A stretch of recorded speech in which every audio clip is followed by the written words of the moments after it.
के भयो यार यत्रो दिन भयो यार मैले काम खोजेको म फ्रस्ट्रेट भइसक्यो यार मैले कामै पाएन यार किन के भएर चाहिँ काम पाएन र भने नि तिमीलाई हिजो त्यही के 12 को सर्टिफिकेट नभएर के बेकारमा यार एक्जाम दिनुपर्ने रहेछ यार नदिएर जिन्दगी ल्याङ भइसक्यो यार मेरो त्यही त साथी यसले पनि एक्जाम दिदैन भन्दै थियो यसलाई पनि केही सम्झाउन यार अलिकति होइन यार साथी एक्जाम चाहिँ देऊ कि यार मेरो त बुद्धि बिग्रियो तिमी त देऊ के अब केटा हो म त लाग्छु यार विदेशतिर तिमीहरू बस्नु राम्रोसँग विदेश जाने रे अनि विदेश जानलाई त +2 क्लियर गर्नुपर्छ हैन र साथीहरु हो यार +2 त तिमीले दिन पर्ने हो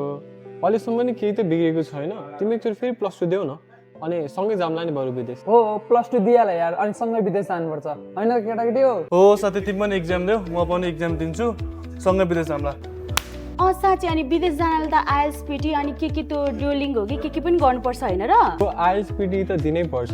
तिमीहरुले KIEC सुनेछौ KIEC हो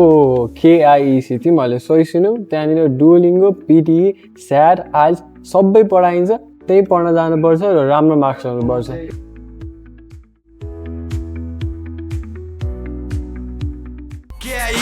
KIEC क्यानाडा अस्ट्रेलिया हुन्छ बेलायत नि